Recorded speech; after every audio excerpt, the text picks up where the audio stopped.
मंटो जी, जैसे कि पिछले बार भी आपसे बाइट लिया था तो आपने बोला था कि लगातार जो है वो लड़की आपको ब्लैकमेल कर रही थी जी, जी। और फिर आज आप यहाँ पहुँचे, फिर वो पहुँच गई, तो अब क्या हो रहा? देखिए माननीय रजिस्ट्रार साहब ने आज का डेट दिया था कि आप आइए और अपना साक्ष्य प्रस्तुत करिए।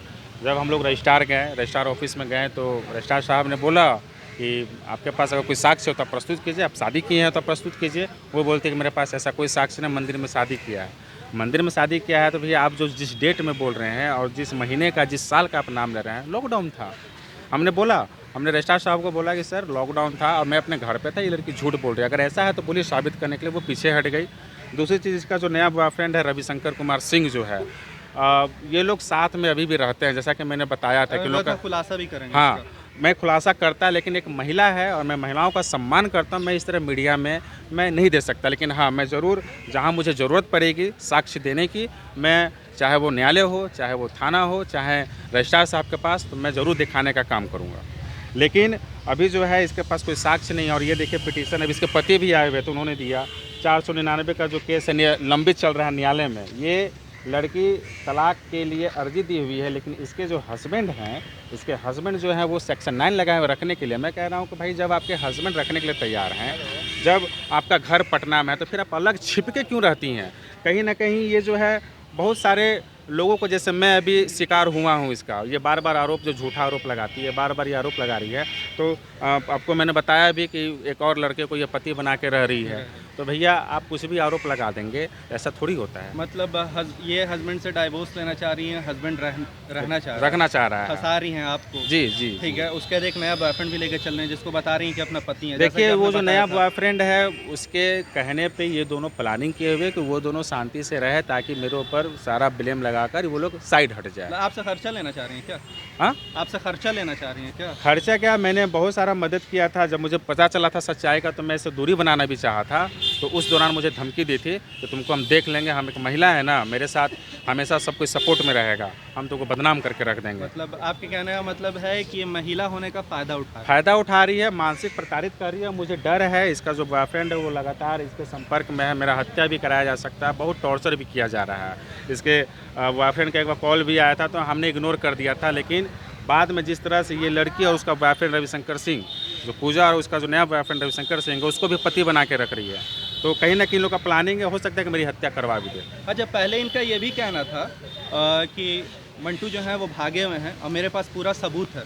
जब मंटू वापस आ गए तो सबूत कहाँ है? मैं तो आपके सामने समक्ष में हूँ ना। एक्चुअली मेरा इलाज चल रहा था दिल्ली एम्स में, मेरे पास प्रिकॉशन भी है। मैंने महीना थाना को ऑनलाइन के जरिए मैंने सूचित भी किया था। प्रिकॉशन था सीनियर रेजिडेंट का एम्स का, मैं इलाज करा रहा हूँ, मुझे हार्ट में प्रॉब्लम होता है।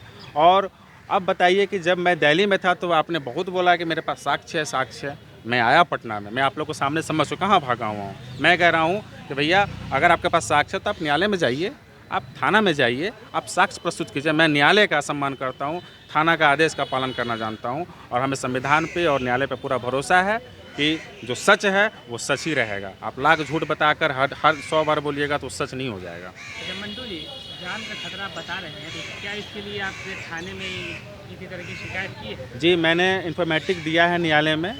मुझे मतलब ऐसा लग रहा था, क्योंकि बहुत बार अननोन नंबर से कॉल आता था कि आपका मैं मदद करना चाहता हूँ, कुछ वीडियो है, कुछ ऑडियो है, मैं आपको देना चाहता हूँ, आप सारा चीज़ से निकल जाइएगा। तो मैंने बोला कि भैया आप कौन हैं? तो मेरा नाम रविशंकर सिंह हुआ, आप टेंशन मत लीजिए, आपका ही है। बाद में पता चला कि उसी लड़का के साथ ये पूजा कुमारी पति बनाकर किसी होटल में रुकी हुई थी, जो कि मेरे घर पे पहुंची हुई थी ये प्रताड़ित करने के लिए। जब मुझे पता चल गया तो मुझे डर हुआ कि कहीं ना कहीं लड़की एक बहुत बड़ा प्लान करके मेरा हत्या करवा सकती है।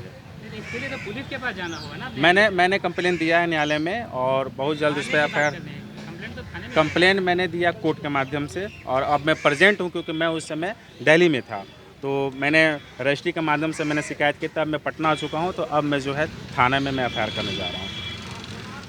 आखिर लगातार इस तरह का मामला क्यों बढ़ के आ रहा है? कहीं ना कहीं फ़ायदा उठाया जा रहा है लड़कों की कमजोरी का। देखिए ये कहा नहीं जा सकता है समाज में। देखिए अब हर महिलाएं तो ऐसी नहीं होती, हर पुरुष भी ऐसा नहीं होता, लेकिन ऐसी ऐसी एक महिला के चलते पूरे समाज की महिलाएं बदनाम होती हैं, पूरे समाज के पुरुष बदनाम हो जाते हैं। और मैं ये भी कहना चाहता हूँ, कोई आजकल देख रहे हैं आप लोग भी ना कि वीडियो कॉल पे कॉल आता है फिर स्क्रीनशॉट लिया जाता है, फिर ब्लैकमेलिंग किया जाता है।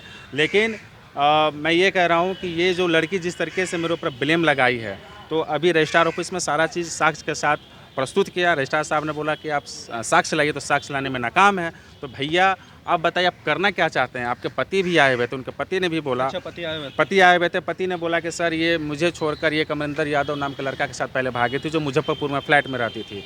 उसके बाद जो है इसको मैं लगातार समझाता रहा कि ये रहो, तो ये नहीं रहती है, ये घर छोड़ के ससुराल छोड़ के भागी हुई रहती है। फिर अभी इनको फंसाई है। तो पति तो खुद सामने कह रहे हैं ना, इनका एक 12 साल की बेटी है, 12 साल की बेटी है, शादीशुदा महिला है। और ये मतलब बहुत कुछ सुनने को मिला था, घर वाले कुछ सदस्य से बात हो रही थी कि इसका ये नेचर ही है। ये जो पति के साथ 10 साल रह कर जब नहीं रह पाई, तो फिर उस पर क्या भरोसा किया जा सकता है? ये मतलब ना नौकरी है ना चाकरी है, भाई कहाँ से आप मेंटेनेंस करती हैं, कहाँ से पैसा आता है? ये भी एक सवाल है। मैं कहना चाहता हूँ कि ये भी एक सवाल है कि कहाँ से आपके पास पैसा आ रहा है, इतना मेंटेनेंस कहाँ से कर लेती हैं आप? आपके पास तो जॉब नहीं है, नौकरी नहीं है, फिर भी तो कहीं ना कहीं इसका ये सारा प्लानिंग है मुझे बदनाम करने का और पैसा ऐंठने हो का। सकता है कि घर वाले सपोर्ट कर रहे हैं। घर वाले सपोर्ट तो अब देख लीजिए ना, बार बार मीडिया में बोलती है कि मेरे पापा मम्मी, तो कहाँ है आपके पापा मम्मी? क्यों नहीं आते हैं आपके पापा मम्मी? क्यों नहीं सपोर्ट करते हैं? क्योंकि भैया हकीकत वो जान रहे हैं ना कि इसका पति है, तलाक नहीं हुआ, पति रखना चाह रहा है, ये गलत लड़की है। तो कहाँ से आएंगे कोई इसके परिवार वाले? नहीं आ सकते हैं। घर वाले भी परेशान हैं। कुछ घर वाले इसके क्या कहता है विरोध में रहते हैं, इसके चलते घर पे नहीं जाते हैं, बदनामी है। हमने बात किया था एक इनके घर के मेंबर से, उन्होंने बहुत सारी चीज़ों को बताया कि आप जो है बच के रहिए, वो चालू लड़की है। इनके निजी घर वाले ने किसी ने बताया। देखिए मैं मदद के नाम पे मैं सभी का मदद करता था, लेकिन मैं गलत नहीं करता था। लेकिन ये लड़की उस चीज़ को लेके पति है, शादी की हैं, ये बार बार रट लगाई हुई थी। और आज सारा चीज़ प्रस्तुत किया गया कि आप प्रस्तुत कीजिए साक्ष्य को, तो नाकाम हो गई। तो आप स्पष्ट समझ सकते हैं ना कि ये झूठा आरोप क्यों लगा रही है। तो आखिरी सवाल मंटू जी कि अब आपका अगला कदम क्या होगा? मेरा अगला कदम है कि अभी रजिस्ट्रार साहब ने मुझे रोकने को बोला है, और महिला काउंसिलिंग में जो पक्ष रखा रहता है मैं पक्ष भी रखूँगा, और इसके ऊपर एक मानहानि का केस भी करूँगा, क्योंकि मेरी इज्जत को ठेस पहुँचाया गया है और मुझे मानसिक प्रताड़ित किया जा रहा है इसके बॉयफ्रेंड के द्वारा। अच्छा मंटू जी, पूरे बात एक सवाल उभर के आ रहा है कि आपने का पति है, बॉयफ्रेंड भी है, फिर आप क्यों, आपके पीछे क्यों लगे? मैं तो बता ही रहा हूँ ना कि इसका जो नया बॉयफ्रेंड है, ये दोनों मिलकर साथ रहना चाहता है, और ये दोनों मिलकर मेरे ऊपर जानबूझ के ये ब्लेम लगा रहा है ताकि इसका पति उस दोनों पे केस ना करे, किसी पे शक ना हो। क्या चीज़? इस पूरे सीन में आप कहाँ से आए थे? इस पूरे सीन में देखिए लॉकडाउन का समय था, इंस्टाग्राम से दोस्ती हुई थी, और उस समय भयावह स्थिति थी पूरे बिहार की, पूरी देश की भी स्थिति ख़राब थी। तो उस समय महिला थी, बोली कि मुझे ज़रूरत है, मैं मतलब मेरे पास जॉब नहीं है, मुझे बहुत प्रॉब्लम है, वो नौकरी नहीं है। तो मैंने मदद किया, और ऐसे भी लोग कोरोना की स्थिति में लोग एक दूसरे का मदद भी कर रहे थे। हम लोग अपने ज़िला में अनाज भी बांट रहे थे। कुछ लोग बिहार के बाहर प्रदेश में कुछ मजदूर भाई थे, मतलब जो जैसा कांटेक्ट कर रहा था हम लोग मदद करते थे। तो मैंने भी इनका किया, लेकिन बाद में ये बार बार एक झूठा कहानी बना के घर में ये प्रॉब्लम है, मुझे पैसे चाहिए, मैंने दिया, मैंने मदद किया। लेकिन इसका मतलब ये थोड़ी है कि आपसे कोई शादी कर लेगा। बाद में जब पता चला कि ये शादीशुदा महिला है, 10 साल की बेटी भी और एक बॉयफ्रेंड के साथ भी रहती है, तो मैंने दूरी बनाना चाहा, तो बोलती कि मैं तुम्हें बदनाम कर दूँगी।